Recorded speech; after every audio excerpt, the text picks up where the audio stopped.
Hello, everyone, and welcome to the Maximilian College Basketball Picks and Analysis for Thursday, January 15th. I'm your host, Max Hofmeyer, and I've got three games we will be discussing for Thursday's episode. So let's go ahead and jump in.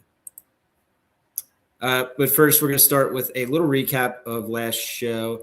Just a partial recap here, as Loyola Marymount is still playing at the time of this recording.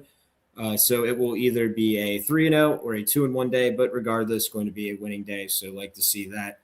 Western Carolina plus a 6.5 got the outright victory, and as did Pepperdine +2 gets their first conference win. So like to see that, like to see the analysis working there. And if you sprinkle the money line as well, just a little added bonus. But let's go ahead and start with today's plays.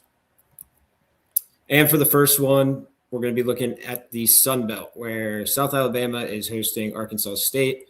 And you can't handicap a South Alabama game without first talking about that zone defense. They're currently allowing a three-point frequency of 62.4%, which is the most threes allowed by any Division I team, and it's not even close. The next closest is 54%. So they really pack the paint, just allow a bunch of threes, and sometimes that can throw a team off. And Arkansas State, they run a rim and three attack offense, so their rim attack is just really thrown out there. So they're going to be shooting a lot of threes. So, an integral part of their offense, gets taken out, and if they can't attack the rim, going to be shooting a bunch of threes. And Arkansas State, it's not necessarily their strong suit, 294th in 3-point efficiency. And, Ken Palms, they're projecting 70 possessions and 152 points in this one. But, the betting market expecting a little more than that, putting this total at 155.5, which, I kind of agree with. South Alabama, they're playing at about 64 possessions per game, and just their play style, they're usually someone who, dictates pace. As, you kind of have to play basketball their way, just with their extreme, scheme. And, last year, these were similar schemes, and those games saw 60 and 66 possessions with 138 and 116 points in those games. Obviously they're different teams, but the principles and the schemes are still the same. So I do think it's enough to go ahead and make an under 155.5 here for the first play. And for the next play, we're taking a look at Hawaii, who is making the trip from the island to face Cal Poly, and they're a 7-point road favorite. Hawaii off to a nice 4-1 start in Big West play, and they're off a massive UC Irvine win at home as well.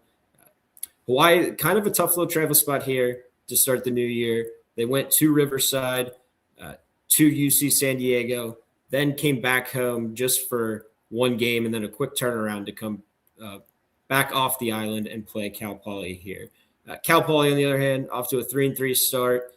And this is a team that has, pretty significant home road splits here. They're about 11 points better per 100 possessions on their home floor versus on the road. And that's including the fact that they're shooting 27% from deep at home, which kind of feels like an outlier, due for some progression there, as, teams don't usually shoot that much poorly on their home floor. So I was kind of surprised to see that. So I do think they're due for some progression there. And, what's hurt this Cal Poly team has been their turnover problems, but Hawaii, not really a team that forces turnovers. And Cal Poly has seen some significant improvements at taking care of the ball in their last 5 games.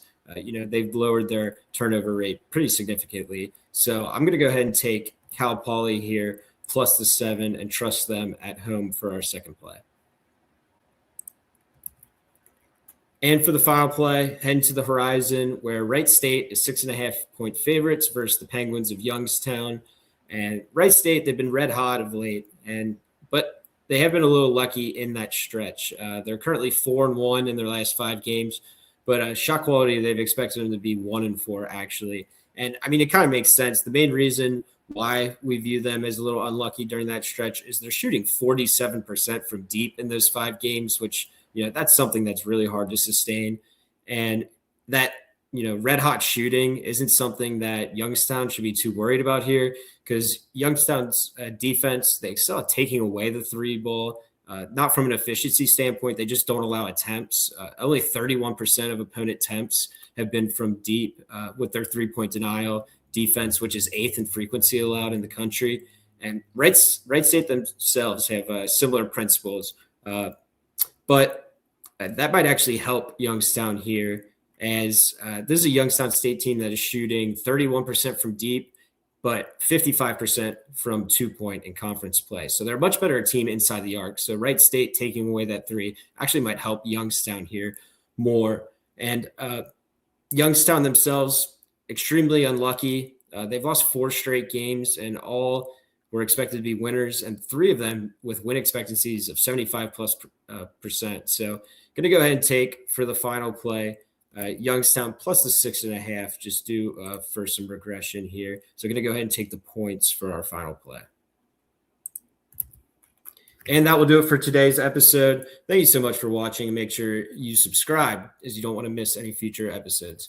I will see you in the next episode, which will be Saturday. It's just a few games for Friday. So best of luck.